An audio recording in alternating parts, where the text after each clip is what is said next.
What's happening, crypto fam? Happy Monday. Good morning and welcome back to Love for Crypto. I'm Scott and it's a pleasure to have you here. So thank you for taking the time out to consume the content. I appreciate you. Start of the week. What an overdose broke at the weekend. You can soon spend XRP at Amazon and major retailers with new BitPay integration. Oh, lovely. Some people might say, but I don't want to spend my crypto. But you're going to spend pounds. You just spend it in any currency. Just see it that way, right? So when you get paid, you're going to put some of your money into XRP and you're going to spend some of your money on bills, whatever. Understand, volatility aside, you can put all your pounds in XRP and then just spend it through BitPay while you're waiting for it to go up instead of spending it in pounds or dollars or whatever your local currency is. Quick one this, then we'll move on to some Ripple insights about Remittance. The crypto payment service BitPay has launched new support for XRP. BitPay co-founder Tony Ellipal confirms that users will be able to buy gift cards with XRP starting next week. Ellipal retweeted the news, which was first uncovered by a group of XRP enthusiasts. The gift cards give crypto holders an easy way to spend their digital assets at a long list of major retailers and restaurants, including Amazon, Burger King, DoorDash, Domino's, GameStop, and Home Depot. BitPay's main service is designed to offer companies and individuals an easy way to accept cryptocurrency payments, as well as store their crypto assets. The company's added support for XRP payments back in October after partnering with Ripple. And it's worth noting XRP payments, if they're talking about the XRP payments, that was actually created by Vietsvind and XRP Labs, not Ripple. So credit where it's credit's due. Avitsi, please, mate. BitPay Director of Product, Sean Rowland, says the speed and scalability of XRP set it apart from most crypto assets on the market. BitPay customers are leveraging the promise of blockchain payment technology, and with XRP, can offer a payment option that is fast, cost-effective, and scalable. The addition of XRP as the next blockchain asset supported by BitPay expands blockchain choices across the payment space. Although its gift card service is targeted to the US, BitPay says it processes crypto payments in more than 200 countries around the world. So look out for that app spreading if you feel like you want to use it. Personally, I'm waiting for another app myself. And I'm in the UK anyway, so it's not really catering for us now. But if you're in the US, you want an app that allows you to spend some of your crypto, go for it. Just go and download it, see what it's like. It could be really, really good. There's a few people tweeting it anyway and all that. A few peeps getting excited. The growing remittance market in Asia Pacific 2020 global payment opportunities. Now, I don't really give a shit about remittance payments. I don't give a shit. I don't send them. I don't know anyone who sends them. I don't give a fuck. But the fact of the matter is, it's the first industry Ripple have tackled, and until they've took over that, and they've sorted out the cross-currency and cross-border, we haven't really got a base foundation to build the internet of value off. So it has to be done. And we need more corridors, and we need more on and off ramps, and we need more pairs, and we need more market makers, more liquidity, right? More liquidity. We need it, and it starts with this shit. So as much as I don't really give a fuck about it, I'm more about what comes next when we can swap anything of value through ILP, through apps like Zoom, and how apps like that are going to progress and what will come out after it. I'm more interested in that, but the fact of the matter is we ain't going to get there until they sort this shit. So, more remitters than ever are sending money home to the loved ones. In the Asia Pacific region alone, the World Bank reported a 12% growth in remittance flows in 2018. Roughly 2 billion remittance transactions takes place in the region each year. While this rise of global remittances is significant, what is more astounding is the clunky and expensive services that remitters still face every day. Blockchain technologies offer a way to replace decades-old infrastructure and seamless experience for global payments. Businesses and their customers complete with the speed, transparency, reliability, and access people have come to expect from services like email. The Asia-Pacific region is seeing significant growth in remittances, yet the high cost of cross-border payments leaves remitters with few options. In this series, find out how you can build differentiated valued positions in the market. Growing market demand. The Asia-Pacific market is ripe for decentralization to dramatically improve the process of sending global payments for consumers. Remittance flows to lower middle-income countries such as the Philippines and Thailand achieved a record high of $529 billion in 2018 and are expected to reach $550 billion in 2019, becoming their largest source of external financing. Largest source of money into the country being remittance, that's external workers.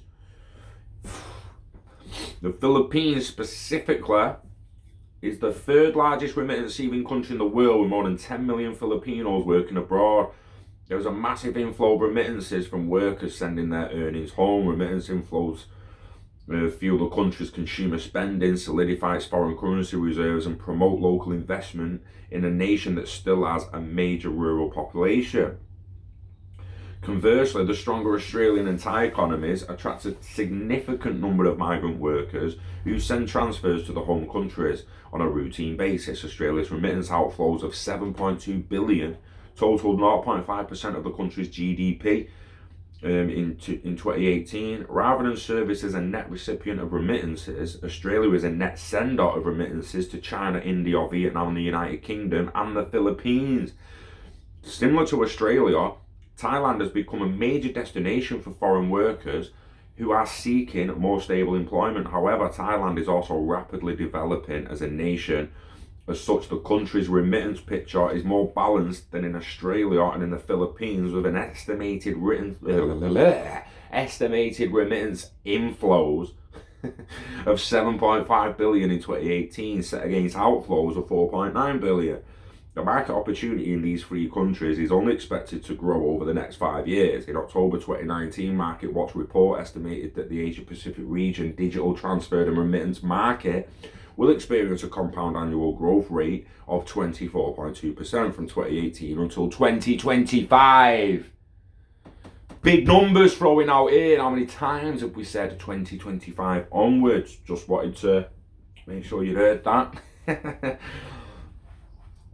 Yet high personal remittance fees and a local economy of much needed financial resources. So they need more resources, they need more personal remittance with the lower fees. High cost of cross-border payments. Imagine having to pay more than $30 to send $200 to a family member who needs your financial help. And on Sunday, fucking hell, you need it on a Monday. Not only is cost a limiting factor, but when banks are closed, payments can take an additional 2 days to send. It's not surprising that stakeholders are looking for a less expensive and more efficient option to complete their transactions. It's a no-brainer. Throughout the world, growth in remittances is juxtaposed. What the fuck does juxtapose mean? I mean, I might look a knobhead here, I might look thick as fuck here, but come on, please. Juxtapose. Juxtaposed. Juxtaposed. What the fuck is that word, mate? Waiting. Throughout, I feel like I'm going to Google that fucking word to see what it is, but I was going to carry on. But throughout the world, growth in remittances is juxtaposed against high global average cost of sending money. If you know what that meant, well fucking done. The global average cost of sending $200 was a whopping 6.84% in the third quarter of 2019, with banks charging the highest at an average fee of 10.34%. On top of that, there was a high price variance by corridor.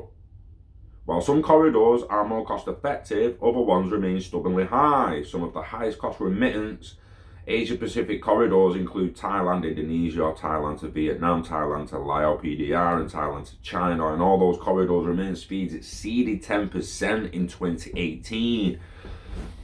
Interesting. These high fees are due in part to how international payments work today. Businesses are required to hold pre-funded accounts in destination currencies and go through layers of intermediaries, each layering in a cost. Financial institutions need a simple, cheaper, and more effective way of completing cross-border transactions. Blockchain technology has provided a solution. The critical next question, which we explore in our next post, is how to tap into this rapidly growing remittance market and harness the power of blockchain. Look out for that next post. But, I mean, there is a price variance by corridor. While some corridors are more cost effective, other ones remain stubbornly high. That's because we're not truly on a level playing field yet, are we? And there's not quite enough variety, if you will. So some people might want to cash out, and for instance be like, oh yeah, I've got all this money on crypto, I'm gonna cash out. They cash out on Wirex and they get stung with some fees, and they're like, fucking hell, it cost me about 60 quid just to pull 600 quid, that. Like fucking 10%. What the fuck? Well, it's because they can, innit? Honestly, man, it's because they can. It's because they can. There's no other way to doing it. It's because they can. Because if there was that many other platforms available and apps that was cheaper than whichever you use as an on-off ramp, you would move. Now, apps like Zoom, directly connected to ILP, was going to bring the fees right down, which is going to force all these other companies and all these other institutions and corporations to wake the fuck up and start lowering their fees, because we shouldn't be charged to send money over something that a computer can do. Now, people are going to wise up soon. I mean, using Transfer Go and be like, oh, use Transfer Go to send remittance. It's like, well, why didn't you just set up a Wirex and send them XRP to an XRP wallet, and then they can transfer it into whatever currency they want? And again, it's the fees, mate. Transfer Go, TransferWise, MoneyGram, all the rest of them, their fees might actually be lower than Wirex off-ramp fees. You've got to consider off-ramp fees when you've sent that money. Yeah, of course, it's easier to just go bish bash bosh and send the XRP yourself, wallet to wallet. But then what off-ramp fees are they experiencing on the other side? You've got to compare them off-ramp fees to the off-ramp fees of your MoneyGram, your TransferGo and the others. Once Zoom drops, and we will be having Vietsvind on the channel to explain and showcase the Zoom app on launch, either just before the launch, just after the launch, a couple of weeks after, we don't know, but he's going to come on and showcase it. We will let you know when. And then a little bit further down the line, he's going to do his live webinar at DLTCONLA to show its progression. And then we will stay up to date with the app, giving you all the news and updates as they come. Can't wait for that. Anyhow, got a lot to do this morning. I've got to ring a guy about a job. I've probably got to go and look at it. And then I've got a lot of shit to do, actually, and you don't need to know what it is. So, you know the script, guys. It's Monday, but attack it. Attack it. If you're not happy about where you're heading at the moment, where you're working, do something to change it. Grind a little side hustle on the side. Do some YouTube vids, start an online business, do whatever you want to do. Turn some hobbies and turn hobbies into jobs. Start earning off hobbies. It gets you happier. It just does. Invest in the internet of value. Invest in yourself. That's all I'm saying. I'm not telling you what to buy. I'm not telling you how much of it to buy. I'm telling you to look at XRP before you fucking regret it. But there's many more tokens that will gain you value. So you go and do your own due diligence and own research, and don't just trust some dickhead from Drawsden who says, we need liquidity, Go get some zips, mate. Live long and I do. Just take my word for it. Go and do some research. Enjoy the rest of your week. Wishing health and happiness to you and yours. We love crypto. We love XRP. And we love you. Peace out. Take care.